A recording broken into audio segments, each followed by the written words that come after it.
Hello friends, आज हम लोग पीरियोडिक टेबल के या पीरियोडिक प्रॉपर्टीज चैप्टर का लेक्चर 4 शुरू करेंगे।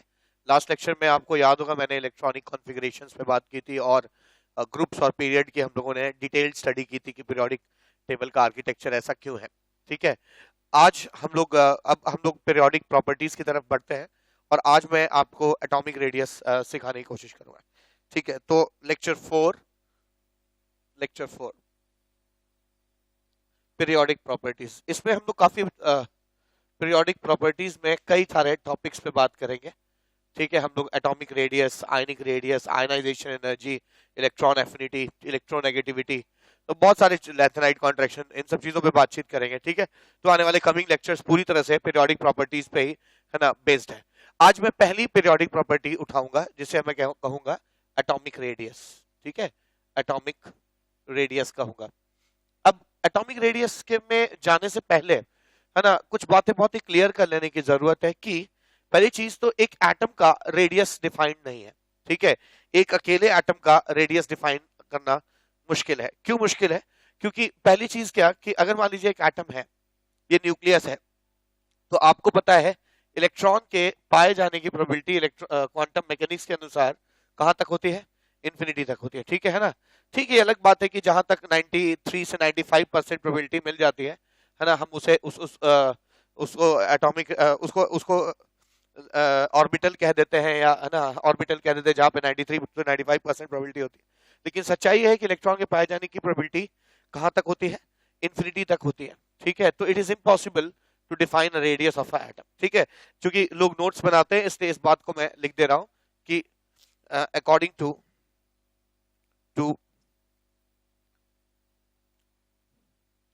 क्वांटम थ्योरी या according to wave mechanical model, ठीक है, wave mechanical model of atom, mechanical model of atom, the probability of finding electron extends up to infinity, hence it is impossible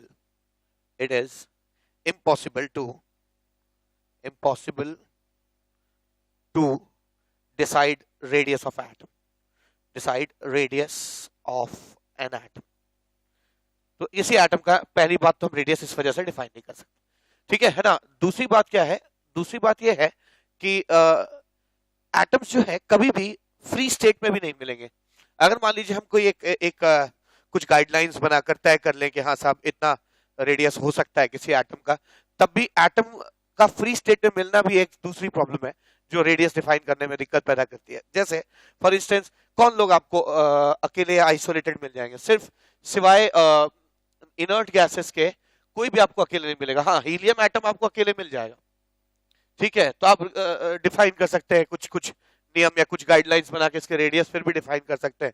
लेकिन आमतौर पर atoms जो है वो कंबाइंड स्टेट में मिलते हैं। फॉर इंस्टेंस है ना, हाइड्रोजन जो है, हाइड्रोजन ऐसे कंबाइंड स्टेट में मिलेगा, दो हाइड्रोजन एटम एक दूसरे से चिपके होंगे, तो यहां इनका रेडियस डिफाइन करना थोड़ा मुश्किल हो जाता है। ठीक है, या कभी कभी आप हो सकता है कि हाइड्रोजन किसी और एटम में और अलग तरीके से जुड़ा हो, जैसे HCl।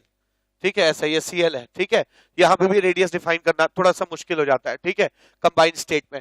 तो लोगों को ये भी एक समस्या थी कि चीजें कंबाइंड स्टेट में पाई जाती हैं, है ना, कोवलेंट बॉन्ड बनाते हैं, आयनिक बॉन्ड बनाते हैं। ठीक है, तो रेडियस निकालना सही में एक एटम के लिए मुश्किल है क्योंकि वो कभी भी आइसोलेटेड स्टेट में नहीं पाया जाता। ठीक है, तो इसको भी लिख लेते हैं क्या कि है ना, since atoms are not found in isolated state, hence it is difficult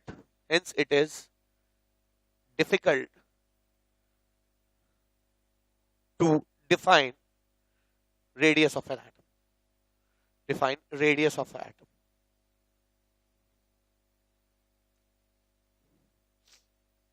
तो ये चीज तो श्योर है कि अकेला एटम होता तब भी दिक्कत थी क्योंकि इलेक्ट्रॉन के पाए जाने की प्रोबेबिलिटी इंफिनिटी तक है, और अगर कंबाइंड स्टेट में है तो कंबाइंड में भी अलग अलग तरीके के कॉन्फ़िगरेशन होते हैं। तो दिक्कत तो है ही। तो एक एटम का रेडियस, अब मैं जहां तक जान रहा हूं पॉइंट सेकंड पढ़ने के बाद, है ना, हमारे मन में यही चीज आनी चाहिए कि अब अगर हम रेडियस डिफाइन करेंगे तो एटम का कंबाइंड स्टेट में ही कर सकते हैं। ठीक है, तो कंबाइंड स्टेट में एटम के रेडियस कैसे कैसे डिफाइंड होते हैं, आइए इसको समझने की कोशिश करते हैं। कंबाइंड स्टेट में एटम का रेडियस डिफाइन करना, जैसे मैं अगर एटॉमिक रेडियस की हम लोग बात कर रहे हैं, एटॉमिक रेडियस, तो सिर्फ एटम का रेडियस डिफाइन करने में दिक्कत क्या है, आपको अभी समझ में आएगी बात। मान लीजिए lithium, beryllium, boron, carbon, nitrogen, oxygen, fluorine, neon. अब दिक्कत यह है कि ये तीनों मेटल और मेटलॉइड्स हैं। ठीक है, तो मेटल को के जैसे दो लिथियम एटम एक दूसरे के साथ मेटालिकली बॉन्डेड होंगे, मेटालिक बॉन्ड के जरिए जुड़े होंगे। ठीक है, तो इनके लिए जो डिफाइंड होगा वो मेटालिक रेडियस डिफाइंड होगा। ठीक है, मेटालिक रेडियस डिफाइंड होगा, कंबाइंड स्टेट में उसकी अपनी परिभाषा होगी। ये सारे लोग जो हैं ये कंबाइंड स्टेट में कोवेलेंट बॉन्ड बनाते हैं, तो इनके लिए मुझे क्या डिफाइन करना पड़ेगा, कोवेलेंट रेडियस डिफाइन करना पड़ेगा, कोवेलेंट रेडियस डिफाइन करना। और दो नियॉन एटम एक दूसरे को वॉन्डरवॉल अट्रैक्शन से, है ना, एक दूसरे को अट्रैक्ट करते हैं, तो यहां पर हमें, है ना, एक नया रेडियस डिफाइन करना पड़ेगा।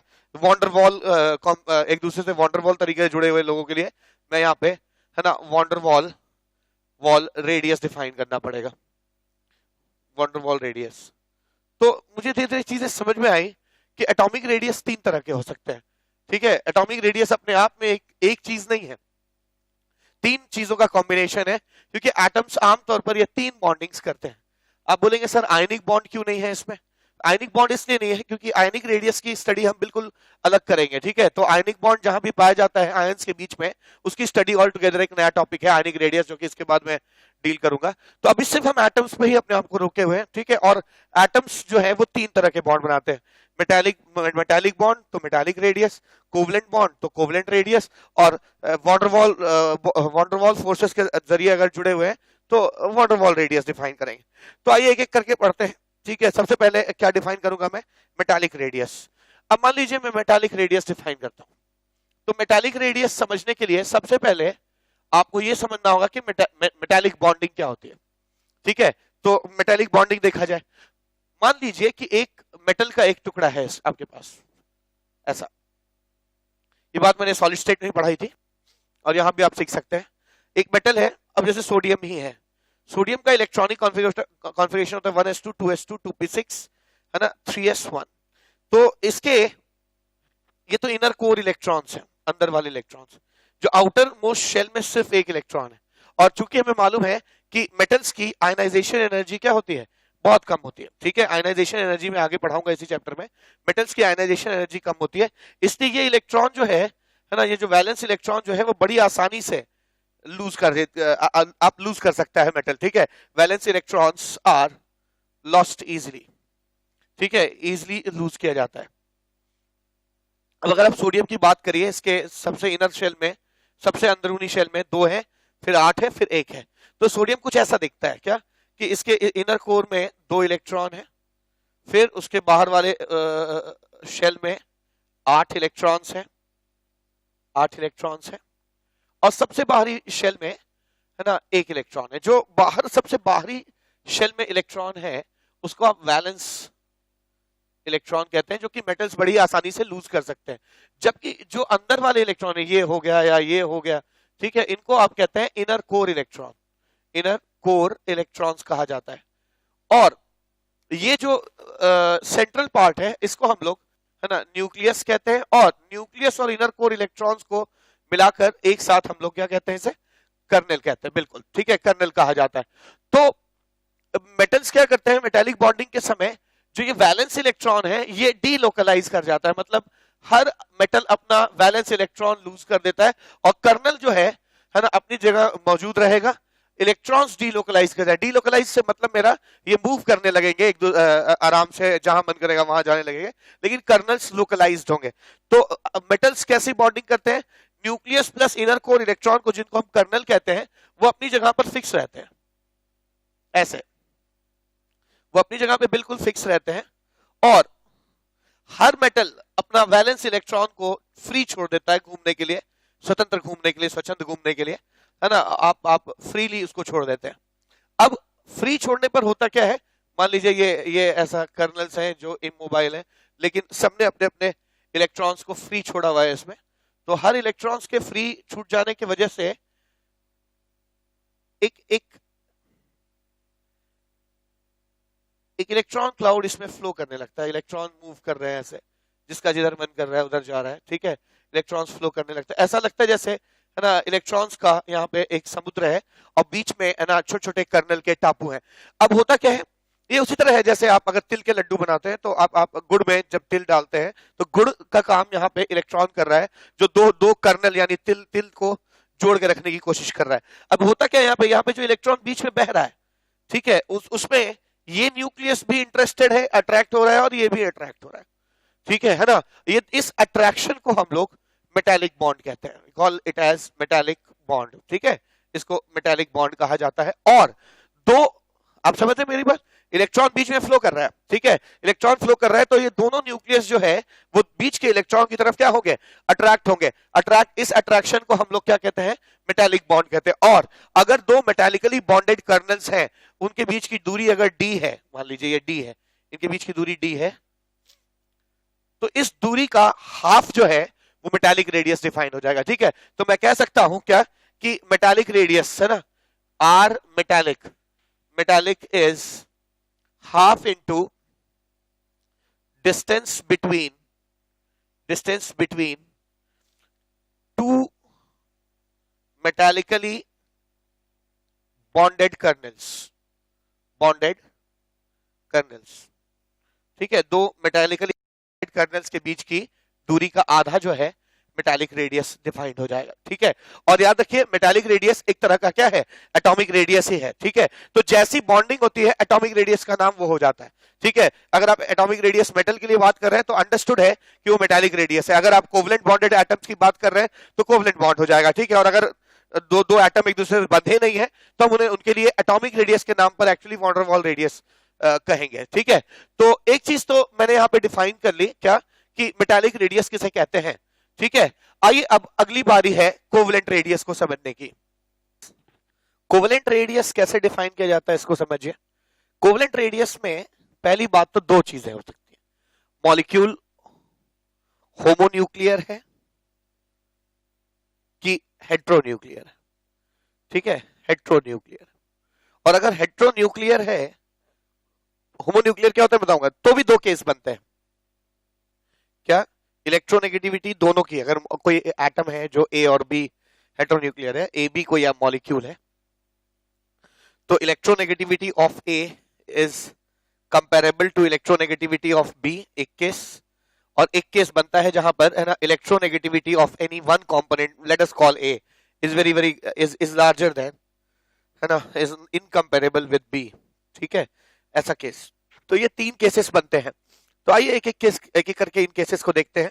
Let's call this as case first, इसको केस फर्स्ट ले लेते हैं, केस सेकंड ए और सेकंड बी, ठीक है ना, केस फर्स्ट कहते हैं इसे, case first, case second A, case second B, case second B. तो अगर मॉलिक्यूल होमोन्यूक्लियर है, let's call it as case first, ठीक है। तो अगर केस फर्स्ट की बात करिए,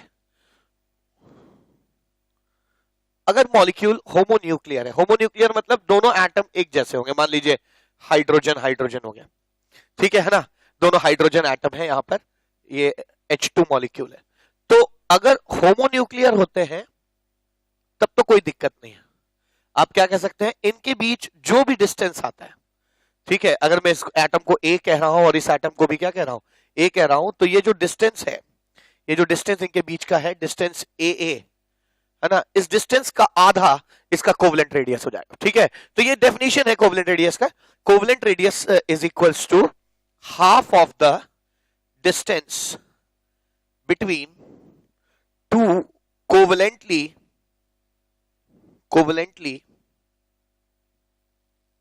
बॉन्डेड होमोन्यूक्लियर एटम, ठीक है। ये केस आपका, है ना, हो गया एक फर्स्ट। तो कुछ भी नहीं, जस्ट आप क्या करिए, इसको बहुत साफ साफ मैं ऐसे लिख दूं कि यहाँ पे अगर ए का कोवलेंट रेडियस आप डिफाइन करना चाह रहे हैं तो radius of A covalent is equals to half of D A. ठीक है, जो भी इनके बीच की दूरी है उसका आप हाफ ले लीजिए। ठीक है, ये आपका कोवलेंट रेडियस हो गया। अगर मॉलिक्यूल जो है हेट्रोन्यूक्लियर है, ठीक है, case second A, if molecule is heteronuclear, अगर मॉलिक्यूल हेट्रोन्यूक्लियर है भी, और है ना, केस फर्स्ट क्या है, और इनकी दोनों मान लीजिए मॉलिक्यूल जो है ए बी है, ए और बी है, तो एक कंडीशन और है। एक तो मॉलिक्यूल हेट्रोन्यूक्लियर है, दूसरी चीज क्या है ना, इलेक्ट्रोनेगेटिविटी ए और बी की, है ना, electronegativity of A and electronegativity of B are comparable. ठीक है, अगर इनका इलेक्ट्रोनेगेटिविटी कंपेरेबल है ना, तब तो कोई दिक्कत नहीं है। ठीक है, तब आप कैसे डिफाइन कर सकते हैं, मान लीजिए ये ए है, ये ए एटम है, और ये बी एटम है। ठीक है, मान लिया एक बड़ा है एक छोटा है, ए और बी एटम। मैं थोड़ा सा ऐसा इसलिए बनाता हूं क्योंकि परफेक्ट स्फीयर नहीं होता है, ऐसा लगता है जैसे दोनों स्फीयर्स जो है एक दूसरे में थोड़ा सा क्या अंदर चले गए। बिल्कुल ठीक है, ऐसा नहीं कि दो स्फीयर्स एक दूसरे से ऐसे एक पॉइंट पर टच कर रहे हो, ऐसे एटम्स नहीं जुड़ते हैं। जब भी एटम्स जुड़ते हैं उनके कुछ इलेक्ट्रॉन क्लाउड क्या कर जाते हैं, मर्ज कर जाते हैं, तो ऐसा लगता है जैसे दो बॉल थे वो पिचक गए हैं। ठीक है, और पिचक कर जो सरफेस एरिया बना है उसमें फेविकोल लगा के चिपका दिए। दो टेबल टेनिस बॉल लीजिए, इसको भी पिचका दीजिए, इसको भी पिचका दीजिए, दोनों में फेविकोल लगा के चिपका दीजिए, तो जो दिखेगा ऐसा दिखते हैं, है ना, मॉलिक्यूल्स। तो ऐसा नहीं होता कि दो टेनिस बॉल एकदम एक पॉइंट पर एक दूसरे को टच कर रहे हैं और जुड़े हुए हैं ना, एक दूसरे में से थोड़ा थोड़ा अंदर चले गए। ठीक है, ऐसा होता है। तो अगर हेट्रोन्यूक्लियर मॉलिक्यूल है और इलेक्ट्रोनेगेटिविटी इनकंपेरेबल है, नहीं इलेक्ट्रोनेगेटिविटी कंपेरेबल है, तब तो कोई दिक्कत नहीं है। आप एक एटम लीजिए, ये लिया मैंने, और आप दूसरा एटम लीजिए, ये रहा, और कहिए कि इनके मान लीजिए ये रेडियस ए है और ये रेडियस अगर बी है, तो आप क्या, और इनके बीच का डिस्टेंस जो है ना, डी ए है मान लीजिए, तो आप कह सकते हैं कि ये जो डिस्टेंस आएगा और इनके जो इंडिविजुअल रेडियस आएंगे, आप कह सकते हैं क्या कि R A plus R B will be equal to distance between the two nuclei. ठीक है, यानी ऐसे लिखना चाहिए, बल्कि D A is equals to R A plus R B. ठीक है, ऐसे आ जाएगा। और एक चीज याद रखिए, ये ए और बी आप अलग से निकाल भी सकते हैं। ये ए आपने तब निकाला था जब वो ए कोवेलेंटली बॉन्डेड था ए से, बी का भी आप ऐसे ही निकाल लीजिए रेडियस, जब वो कोवेलेंटली बॉन्डेड था किससे, बी से। ठीक है, अब ये जो दोनों वैल्यूज आएंगी आपकी जब ये होमोन्यूक्लियरली जुड़े हुए थे, और इनके जुड़ने पर जो डिस्टेंस आएगा इनके बीच के न्यूक्लियस का, ये दोनों क्या होगा, बराबर हो जाएगा। ठीक है ना, यानी ये जब ए अकेले था, होमोन्यूक्लियर था, ए से जुड़ा हुआ था, तब का जो रेडियस आया वही रेडियस यहां रखिए। बी जब होमोन्यूक्लियर तरीके से जुड़ा था तब जो रेडियस आया था वो यहां रखिए। जब दोनों को जोड़ेंगे और जब ए और बी आपस में जुड़ जाएंगे तब इनके न्यूक्लियस के बीच का डिस्टेंस निकाल लीजिए। ये दोनों वहां से आया, ये यहां से आया। अगर ये दोनों पाओगे कि जब दोनों कंपेरेबली इलेक्ट्रोनेगेटिव होते हैं तो ये दोनों चीजें बराबर निकल के आती है। जब आप केस सेकेंड ए को आपको तब अच्छा समझ में आएगा जब केस सेकेंड बी समझेंगे आप। ठीक है, अगर मान लीजिए कि होमोन्यूक्लियर हेट्रोन्यूक्लियर मॉलिक्यूल्स है और इनकी इलेक्ट्रोनेगेटिविटी जो है अगर इनकंपेरेबल हो जाए, कोई आदमी ज्यादा इलेक्ट्रोनेगेटिव हो जाए दूसरे से, तब उस केस में क्या होगा। ठीक है, तो केस सेकेंड ए मैं कहता हूं इसको, केस सेकेंड बी कहता हूं इसको। केस सेकेंड बी क्या कि when molecule is heteronuclear and their electronegativity is incomparable, इनकी आपस में इलेक्ट्रोनेगेटिविटी इनकंपेरेबल है। ठीक है, ए कैसे हो जाएगा, मान लो एक ए एटम है, ये बी एटम है। ठीक है, ये दोनों एक दूसरे से कोवेलेंटली जुड़ गए। ये रेडियस आर ए है, ये रेडियस क्या है, आर बी होना चाहिए था। ठीक है ना, और या इसको रेडियस में डिफाइन करिए। ठीक है, इसको रेडियस में डिफाइन करिए। आप कहिए इनके बीच की दूरी क्या है? इनके बीच की दूरी है डी ए ए बी। ठीक है, शायद यहाँ पे मैंने ए लिख दिया है, नहीं यहाँ पे मुझसे थोड़ी सी गलती हो गई, ये ए बी हो जाएगा। ठीक है, distance between A B. Viewers यहाँ पे इसको सुधार लेंगे, ठीक है ना, ए बी हो जाएगा। नाउ यहाँ पे क्या हो रहा है, अगर इनके बीच की दूरी डी ए बी है, ठीक है, इनके बीच की दूरी डी ए बी है, तो अगर इनकी इलेक्ट्रोनेगेटिविटी इनकंपेरेबल होती है, मतलब एक एटम दूसरे एटम से बहुत ज्यादा इलेक्ट्रोनेगेटिव होगा, तो ये जरूरत से ज्यादा पास आ जाएंगे। इलेक्ट्रोनेगेटिविटी का मतलब क्या होता है? एटम इलेक्ट्रॉन को अपनी तरफ क्या खींचने की टेंडेंसी रखना।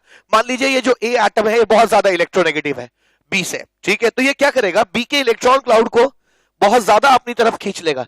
तो पाओगे क्या, पाओगे कि जो इनके बीच का डिस्टेंस आ रहा है, जो इनके बीच का डिस्टेंस आ रहा है और जो इनका कोवलेंट रेडियस हमने होमोन्यूक्लियर के केस में निकाला था, ये ऐसा हो जाएगा। यानी दोनों का रेडियस तुम जितना एक्सपेक्ट किए थे, जितना जितना एक्सपेक्ट किए थे होमोन्यूक्लियर मॉलिक्यूल बनते समय, उससे भी ये क्या आ गए हैं, पास आ गए, ठीक है, करीब आ गए। तो इनको बराबर करने के लिए शो मेकर ने एक फॉर्मूला दिया था। क्या फॉर्मूला हो जाएगा? फॉर्मूला हो जाएगा D distance between A B is equal to R A plus R B minus 0.09, है ना, electronegativity of A and electronegativity of B का डिफरेंस, अगर ए बी मॉलिक्यूल है, ठीक है ना, ये चीज आ जाएगी। तो इसको आप शो मेकर फॉर्मूला कहते हैं, ठीक है, और ये इस तरह का आ जाएगा, ठीक है। तो इस फॉर्मूले को अलग से आपको याद करने की जरूरत नहीं है ना, इसका कोई यूटिलिटी नहीं है, ठीक है ना।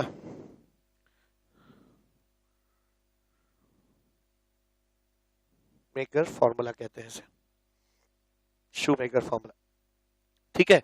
तो इसकी कोई यूटिलिटी नहीं है, ये जस्ट बताता है कि जितना आपने एक्सपेक्ट किया था उसमें कुछ थोड़ा सा घटाना पड़ेगा। कितना घटाना पड़ेगा? 0.09 into difference of electronegativity between A and B, इतना आप घटाएंगे तो जाके इसके रियल डिस्टेंस को आप पा पाएंगे, ठीक है। तो यहाँ पे मैंने कोवलेंट रेडियस भी हर केस में डिफाइन किया कि होमोन्यूक्लियर केस में क्या होगा, हेट्रोन्यूक्लियर केस में क्या होगा, जब दोनों की इलेक्ट्रोनेगेटिविटी क्या होगी, कंपेरेबल होगी, और तब हेट्रोन्यूक्लियर केस में क्या होगा, जब इन दोनों की इलेक्ट्रोनेगेटिविटी में डिफरेंस आएगा, ठीक है। तो ये तो कोवलेंट रेडियस भी हो गया। तो हम लोगों ने एटॉमिक रेडियस में दो चीजें सीख ली, मेटालिक रेडियस भी सीख लिया और कोवलेंट रेडियस भी सीख लिया। आइए अब वॉन्डरवॉल रेडियस सीखते हैं, तो हमारी एटॉमिक रेडियस की अंडरस्टैंडिंग कंप्लीट होगी। वॉन्डरवॉल रेडियस, ठीक है, वॉन्डरवॉल रेडियस, इसको समझते हैं।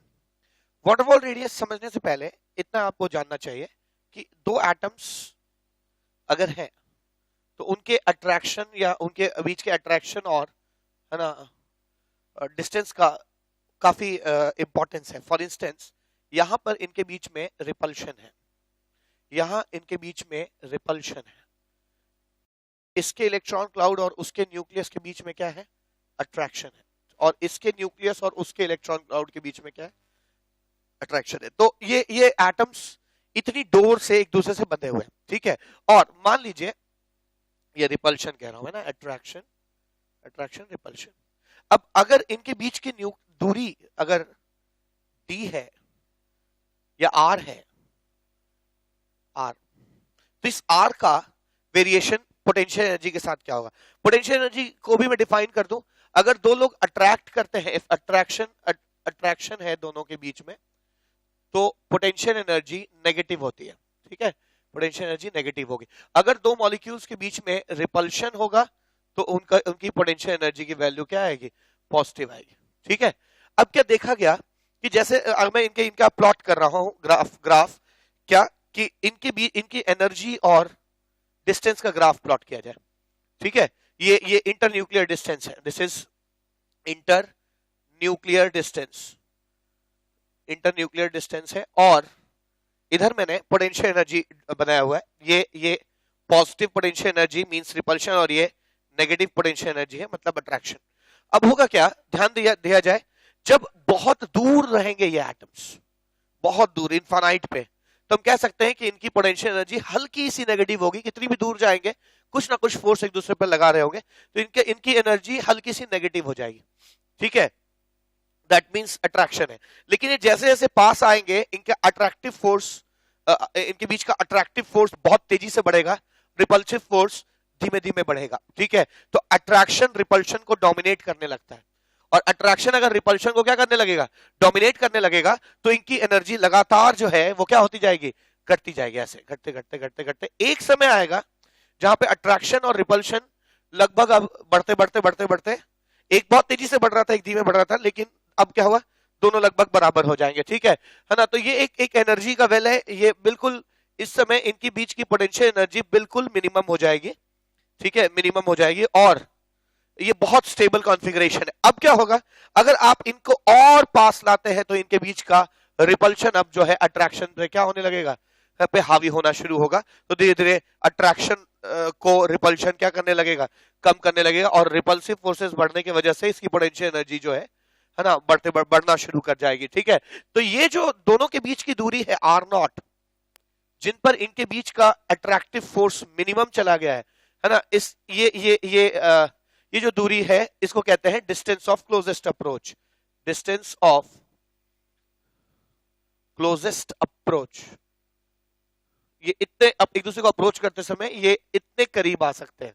ठीक है, और इनके बीच की पोटेंशियल एनर्जी इतनी डिप कर सकती है। ठीक है, अब जब दो एटम एक दूसरे से डिस्टेंस ऑफ क्लोजेस्ट अप्रोच पे हो, तब उनके बीच के डिस्टेंस का आधा कोवेलेंट रेडियस हो जाता है। ठीक है, इसको मैं दो केसेस के मार्फत समझाने की कोशिश करता हूं। फॉर इंस्टेंस, अगर ऐसा हो जाए, है ना, दो बातें हैं। पहला केस, अगर दो सिंगल एटम है, जैसे उसमें होता है, किसमें, है ना, नोबल गैसेस में होता है, अगर सिंगल एटम है, मान लीजिए हीलियम है, तो अगर दो हीलियम एटम एक दूसरे के करीब आते हैं और ये उनके बीच का डिस्टेंस ऑफ क्लोजेस्ट अप्रोच है, ये R0 है, मान लीजिए R0 है, तो जो वॉन्डरवॉल रेडियस डिफाइन किया जाएगा, ठीक है, R वॉन्डरवॉल जो रेडियस डिफाइन किया जाएगा वो हो जाएगा half into distance between to atom. में यहां लिख रहा हूं ताकि हम दोनों केसेस को कंपेयर कर सके। अगर एटम्स होंगे तो मैं लिख सकता हूं R van der Waals is equals to half of the distance of closest approach.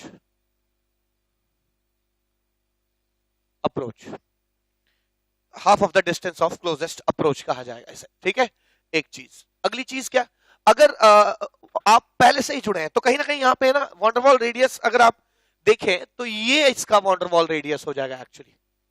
ठीक है ना, ये जो है RA हो जाएगा, वॉन्डरवॉल रेडियस ऑफ A, ये इसका वॉन्डरवॉल रेडियस हो जाएगा। तो ये सब इमेजिनरी रेडियस है। ठीक है, रेडियस तो एक्चुअली डिफाइंड होता नहीं है ना, किसी भी एटम के लिए।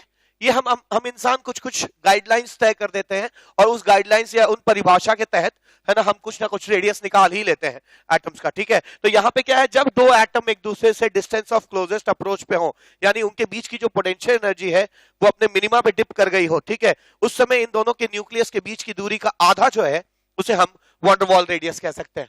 ठीक, अच्छा, अब ज्यादा अच्छा अगला एग्जाम्पल है। अगले एग्जाम्पल में आपको कोवेलेंट रेडियस और वॉन्डरवॉल रेडियस दोनों एक साथ दिखेंगे। मान लीजिए कोई एटम है होमोन्यूक्लियर है, इसने ए है, ये ए एटम है, इसने मॉलिक्यूल है, A2 मॉलिक्यूल है ये। ठीक है, दिस इज ए। ठीक है, और ये मॉलिक्यूल जो है वो भी A2 है।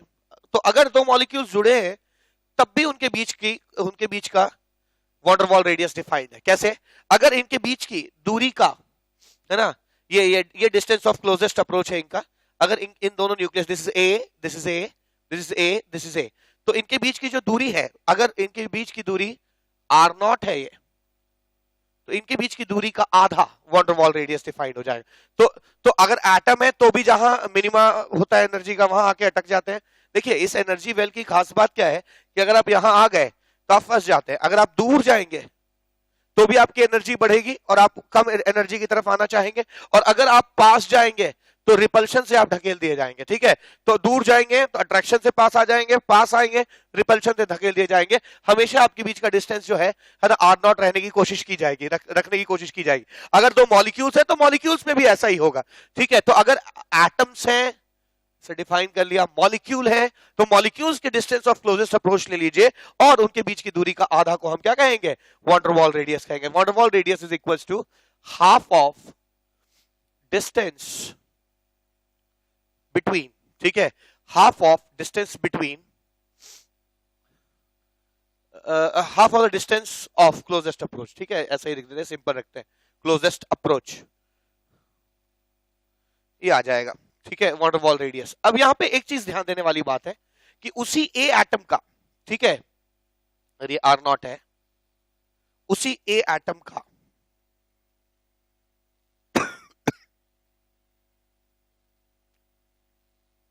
इसको आप आर नॉट बाई 2 भी लिख सकते हैं, आर नॉट बाई 2 भी लिखा जा सकता है, ठीक है, ऐसे इसको भी आप आर नॉट बाई 2 लिख सकते हैं।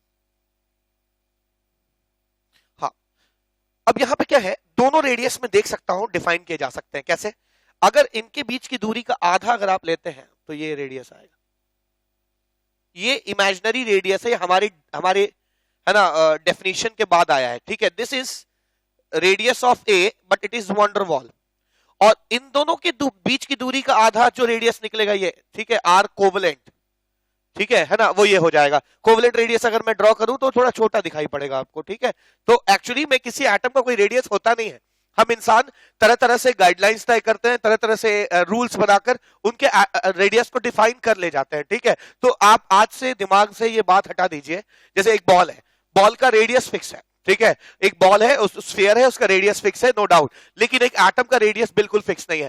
एटम का रेडियस हम अलग अलग सिचुएशंस में अलग अलग डेफिनेशन देके डिफाइन करते हैं, तो जो चीज डिफाइंड नहीं है, देखिए बॉल का रेडियस डिफाइंड है इसलिए वो फिक्स्ड है, एटम का रेडियस डिफाइंड ही नहीं है इसलिए वो फिक्स नहीं है, अलग अलग केस में एक एटम के अलग अलग रेडियस हो सकते हैं, ठीक है। अब जैसे यहां इस केस में आप देख सकते हैं इसी ए एटम का एक कोवलेंट रेडियस भी है और क्या है, एक वॉन डेर वाल रेडियस भी है, दोनों रेडियस डिफाइन हो सकते हैं। अब अगला टॉपिक मेरा क्या है, मैंने यहाँ पे आप लोग को ये सब तो बता दिया क्या कि कैसे मेटालिक रेडियस निकालते हैं, कैसे क्या कोवलेंट रेडियस निकालते हैं, कैसे वॉन डेर वाल रेडियस निकालते हैं। अब मेरा अगली बात जो मैं कंपेयर करना चाहता हूं वो ये है कि यार एक ही एटम के वॉन डेर वाल भी हो सकता है, कोवलेंट भी हो सकता है, कभी कभी उसी एटम का मेटालिक भी हो सकता है, तो इनके बीच में क्या सीक्वेंस है, ठीक है ना, क्या इनके साइज का ऑर्डर होता है, इसके ऊपर अगली बातचीत हम लोग करते हैं। आइए उस पर बातचीत करते हैं। Let's compare these three radius which is collectively called atomic radius. Comparison of various atomic radii, तो अगर आप एटॉमिक रेडियाई की बात करिए तो इनके कंपैरिजन भी हम कर सकते हैं। क्या कंपैरिजन किया जा सकता है? अब मैं क्या क्या कंपेयर करने वाला हूं मैं आपको बता दूं। मैं एटॉमिक रेडियाई, मेटालिक रेडियाई, नहीं sorry covalent radii, metallic radii और वॉन डेर वाल रेडियाई पे बात करने वाला हूं। अभी अभी मैंने एक फिगर बनाया था, मैं उसको रीड्रॉ कर रहा हूं। मान लीजिए ये एटम है, कोवलेंटली बॉन्डेड होने की वजह से ये थोड़ा सा इलेक्ट्रॉन क्लाउड इनका ओवरलैप कर गया है, तो जाहिर सी बात है इनके बीच की दूरी का जो आधा होगा ये आपका, अगर ये ए एटम है और ये ए एटम है तो मैं इसे कहूंगा आर कोवलेंट ऑफ ए, है ना, और इफेक्टिवली ये लगभग इतना बड़ा सा दिखाई पड़ रहा है, ठीक, बॉन्डेड एटम का ये रेडियस इतना बड़ा सा दिखाई पड़ रहा है। लेकिन अगर वॉन डेर वाल रेडियस आप डिफाइन करने जाएंगे तो पाएंगे कि इनके डिस्टेंस ऑफ क्लोजेस्ट अप्रोच का मतलब होता है कि एक दूसरे को टच नहीं करते, थोड़ा सा दूर रहते हैं, ठीक है, टच करते हुए नहीं नजर आएंगे। यहाँ क्या है, इन दोनों का इलेक्ट्रॉन क्लाउड एक दूसरे में घुस गया है, ओवरलैप कर रहा है, तो जाहिर सी बात है इनके न्यूक्लियस के बीच की दूरी बहुत कम हो गई है। जबकि जब वॉन डेर वाल अट्रैक्शन होता है तब इलेक्ट्रॉन क्लाउड एक दूसरे को ओवरलैप नहीं करते हैं, थोड़ी दूरी बनाकर रहते हैं, ठीक है। इस समय इनके बीच की दूरी जो है का हाफ, इस समय इनके बीच की ये जो दूरी है ना, ये जो दूरी है इसका हाफ आएगा, ये जो दूरी है इसका हाफ ये हो जाएगा, ठीक है। यानी इसी चीज का मैं ब्लू रंग से बना रहा हूं इसे, ये वॉन डेर वाल रेडियस हो जाएगा। This is van der Waals radius of A. और अगर आप इस वॉन डेर वाल रेडियस को ड्रॉ करेंगे, जस्ट मैं कंपैरिजन के लिए ड्रॉ कर रहा हूं, तो किसी को शक नहीं होना चाहिए कि उसी ए का कोवलेंट रेडियस छोटा होगा और वॉन डेर वाल रेडियस क्या होगा, बड़ा हो जाएगा, ठीक है। तो एक ट्रेंड समझ में आया, और मैं फाइनल ट्रेंड लिख देता हूं। अगर आप सारे रेडियस डिफाइन करते हैं तो ध्यान रखिए कोवलेंट रेडियस जो होगा, मेटालिक रेडियस कोवलेंट से बड़ा होगा अगर ए एटम की बात कर रहे हैं, और मेटालिक रेडियाई से भी बड़ा जो होता है उसी एटम के लिए क्या हो जाएगा, वॉन डेर वाल रेडियाई हो जाएगा। ठीक है, van der Waals radii of A हो जाए।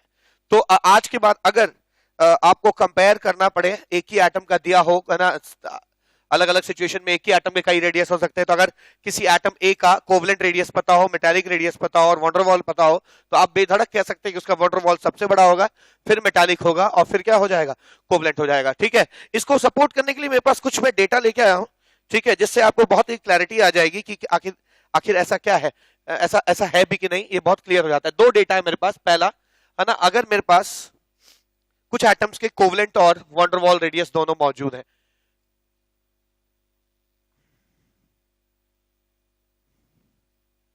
अब मान लीजिए यहां पे मैं आर कोवलेंट डिफाइन कर रहा हूं और यहां में मैं आर जो है ना वॉन डेर वाल लिख रहा हूं,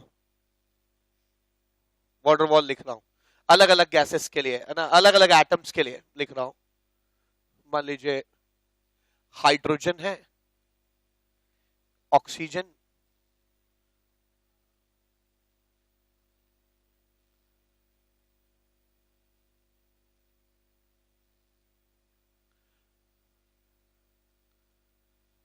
hydrogen, oxygen, fluorine, sulphur, bromine. ठीक है, इनके लिए मेरे पास इनके रेडियाई है। आप देख सकते हैं हाइड्रोजन का जो कोवलेंट रेडियस होता है वो सिर्फ 0.7 एंगस्ट्रॉम होता है। This is angstrom, this is angstrom. ठीक है, जबकि अगर उसका वॉन डेर वाल रेडियस देखिए, ठीक है, यानी हाइड्रोजन के लिए ये वाली चीज सिर्फ 0.37 एंगस्ट्रॉम होगी। ठीक है, जबकि ये वाली चीज जो है लगभग उसका 3 गुना होती है, यानी 1.20 एंगस्ट्रॉम होती है। ठीक है, तो देख सकते हैं यहाँ पे हाइड्रोजन का जो वॉन डेर वाल रेडियाई है वो उसके कोवलेंट रेडियाई से लगभग 3 गुना है। ऐसे ही ऑक्सीजन का भी 0.66, 1.44, फ्लोरीन का भी कितना होता है 0.64 और 1.35, है ना, 1.09 और 1.85, और ब्रोमीन का हो जाता है 1.11, 1.95। तो मैं देख सकता हूं अमूमन लगभग, है ना, 2 गुने का फर्क है। ठीक है ना, कोवलेंट रेडियस का डबल करने पर लगभग वॉन डेर वाल रेडियस आता है। ठीक है, तो इस तरह की चीजें हैं।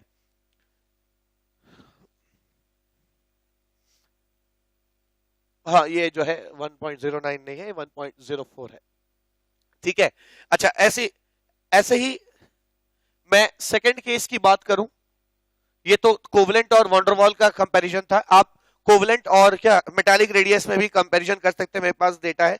अगर आप पोटेशियम और सोडियम के, है ना, आप मेटालिक रेडियस आर मेटालिक या और आर कोवलेंट को कंपेयर करें तो पाएंगे कि पोटेशियम का मेटालिक रेडियस जो है वो 231 पिकोमीटर होता है, जबकि कोवलेंट रेडियस जो है वो सिर्फ 203 पिकोमीटर हो जाएगा। ठीक है, तो ऑफ कोर्स दिख रहा है ये कि ये बड़ा है मेटालिक। वैसे ही सोडियम का की बात कीजिए, सोडियम एटम जो है 186 पिकोमीटर का होता है और जब वो मेटालिक बॉन्डिंग करता है उसका रेडियस, लेकिन अगर वो कोवलेंट बॉन्डिंग करता है तो 154 पिकोमीटर दिखाई पड़ेगा। ठीक है, तो मैं देख सकता हूं यहां पे साफ साफ कि मेटालिक रेडियस भी कोवलेंट रेडियस से क्या होता है, बड़ा होता है। आमतौर पर कंपैरिजन इन्हीं दोनों का होता है।